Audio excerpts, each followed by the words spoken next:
Now, I'm no big city lawyer. In fact, I'm just a simple country Messianic Torah dude. But even I can see that this week's Torah portion is Mishpatim. Mishpatim, or judgment, comes to us from Exodus chapter 21, verse 1 through 24, verse 8. And it contains a collection of laws. Now, these laws range from laws concerning slavery to laws concerning damages or torts, um, to personal laws, commandments of how we should behave. And the thing that laws demonstrate, especially the Lord's laws demonstrate, is what is justice. And that's what I want to talk about today. I want to talk about how some of these laws in this week's Torah portions demonstrate justice. You know, as much as I love my usual disciple shirt, I just don't feel like I'm dressed appropriately to be talking about justice. Hold on just a second. Feel more just already. The first law I want to look at is from Exodus chapter 21, verses 12 through 14. Whoever strikes a man so that he dies shall be put to death. But if he did not lie in wait for him, but God let him fall into his hand, then I will appoint for you a place to which he may flee. But if a man willfully attacks another to kill him by cunning, you shall take him from my altar so that he may die. Now, the interesting thing about this law is it sort of differentiates between what we would today call maybe first-degree murder and second-degree murder. We see the difference of whether or not the person intended to kill them. And later we're going to read about the cities of refuge. But for now, what we see is that the Lord, even in the execution of his law, is showing mercy. Because justice is merciful. Now, taking a life is the most severe crime other than idolatry that somebody can commit. And yet, here, even for such a grave crime as this, there is a recourse for someone to take if it was an accident, or if it at least wasn't premeditated. Here we see the Lord showing that even though he is just, he is merciful. The next passage I'd like to look at is Exodus chapter 22, verses 21 through 24. You shall not wrong a sojourner or oppress him, for you were sojourners in the land of Egypt. You shall not mistreat any widow or fatherless child. If you do mistreat them, and they cry out to me, I will surely hear their cry, and my wrath will burn, and I will kill you with the sword, and your wives shall become widows, and your children fatherless. Now here the Lord signifies three groups: sojourners or foreigners.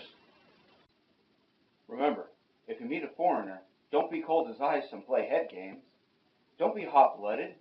Be their jukebox hero. Widows and orphans. Now the interesting thing about these groups is they have no one to stick up for them. And yet, the Lord sticks up for them. The Lord sticks up for the least. It kind of reminds me of what Yeshua said when he said, whatever you do unto the least of these, you do unto me. Meaning Yeshua takes common cause with the least in our society, the people that are most looked down on. Remember, one of the members of his elite 12 disciples, or Talmudim, was a tax collector. Somebody who was technically rich, but was looked down on. And what we see about this is that the Lord sticks up for people even when nobody else will. And that's a lesson we need to take from the Lord. In order to emulate the Lord's justice, we need to stick up for the people that don't have anybody to stick up for them. We need to hear the cry of the people that society has forgotten. The next verse I'd like to look at is Exodus chapter 22, verses 25 through 28.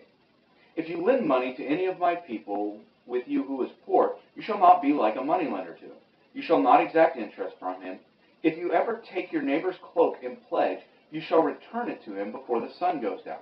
For it is his only covering, and it is his cloak for his body. In what else shall he sleep? And if he cries to me, I will hear, for I am compassionate.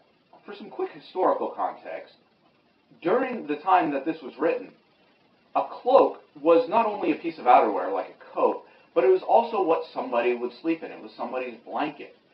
A modern day equivalent would be somebody that is so broke that they have to take out a loan using their bed as collateral. Where's the bed? I use it for collateral on a loan. Why the bed and not the Xbox? Look, we're not that desperate. Now, when you get right down to it, what kind of deal is this for the person lending the money? They're not making any profit off it. They're not charging any interest. Their best hope is to just get back the money that they loaned out. But see, the point of this is not for the person loaning the money to benefit. It's for the person receiving the loan to benefit. You see, justice means both people not only get what they deserve, but also get what they need. When the Lord punishes us, He doesn't punish us just to see us suffer, or because He says, oh, they've done something wrong and they need to suffer for what they've done. The Lord punishes us in order to bring about repentance. So in this case, the person that's so poor that they're having to take a loan out on their blanket or their bed is being brought to a place where they can make a recovery. You see, justice is not just about punishing a wrongdoer. It's also about helping both sides. It's about bringing about a repentance for everybody. We can punish people for their wrong all day, but our goal should be to bring about repentance. The next verse I'd like to take a look at is Exodus chapter 23, verses 4 through 8. If you meet your enemy's ox or his donkey going astray, you shall bring it back to him. If you see the donkey of one who hates you lying down under its burden, you shall refrain from leaving him with it. You shall rescue it with him. You shall not pervert justice due to the poor in his lawsuit. Keep far from false charge, and do not kill the innocent and righteous. I will not acquit the wicked. And you shall take no bribe, for a bribe blinds the clear-sighted and subverts the cause of those who are in the right. The thing that this teaches us about justice is that it's for everyone. We shouldn't withhold justice and fairness from somebody just because we don't like them. We shouldn't withhold good from somebody just because it's somebody we don't like. And we shouldn't let somebody's position, whether it be their wealth or their poverty, blind us to the truth. Because that's not justice. If somebody gets off easy because they're rich or because they're poor, that's not justice.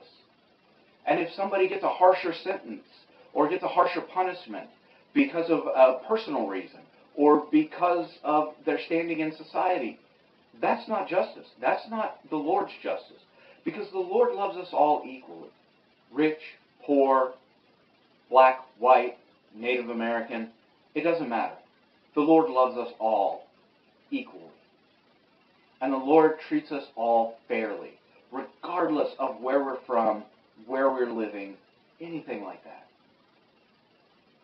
Because one of the defining characteristics of the Lord is justice. So what are some ways that the Lord demonstrates His justice to us? What are some ways that the Lord's justice has brought about your repentance? Let me know in the comments. And if we gave you a laugh, give us a like. And if you learned something, give us a share. I'm the Messianic Torah dude. Shalom, and stay in the Word.